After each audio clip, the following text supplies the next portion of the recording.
भारत देश में अनेकों मंदिर हैं, जिनसे जुड़े रहस्य इन मंदिरों को अपने आप में खास बनाते हैं। आज हम आपको एक ऐसे मंदिरों के बारे में बताने जा रहे हैं, जिससे जुड़े रहस्य बेहद ही दिलचस्प हैं।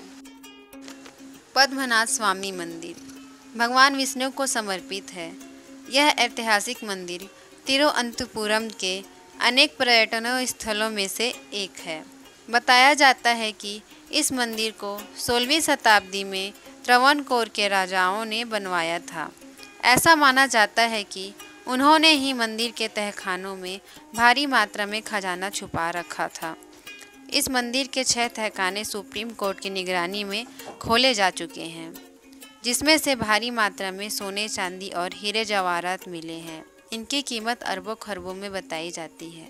कहते हैं कि इस मंदिर के 7वें तहखाने के दरवाजे को भी खोलने की कोशिश की गई थी, लेकिन दरवाजे पर बने बड़े से सांप के चित्र को देखकर काम रोक दिया गया। माना जाता है कि 7वें दरवाजे को खोलना अशुभ होगा। मान्यता है कि 7वां दरवाज़ा शापित है। जो कोई भी उसे खोलने की कोशिश करेगा, उसकी मौत हो जाएगी। साथ ही यह भी माना जाता है कि इस दरवाजे को खोलने से धरती पर प्रलय आ जाएगा। कहते हैं कि एक बार कुछ लोगों ने इसे खोलने की कोशिश की थी, लेकिन जहरीले सांपों के काटने से उनकी मौत हो गई थी।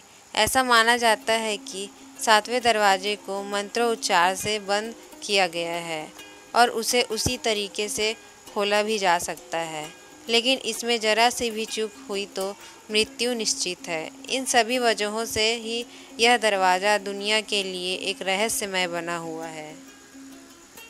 गुजरात के तट पर भगवान श्री कृष्ण की बसाई हुई नगरी यानी द्वारिका। इस जगह का धार्मिक महत्व तो है ही, रहस्य भी कम नहीं है। कहा जाता है कि कृष्ण की मृत्यु के साथ उनकी बसाई हुई यह नगरी समुद्र में डूब गई। आज भी यह उस नगरी के अवशेष मौजूद हैं, लेकिन प्रमाण आज तक नहीं मिल सका कि यहाँ क्या है। विज्ञान इसे महाभारत कालीन निर्माण नहीं मानता। काफ़ी समय से जाने माने शोधकर्ताओं ने यह पुराणों में वर्णित द्वारिका के रहस्य का पता लगाने का प्रयास किया, लेकिन वैज्ञानिक तथ्यों पर आधारित कोई भी अध्ययन कार्य अभी तक पूरा नहीं किया गया।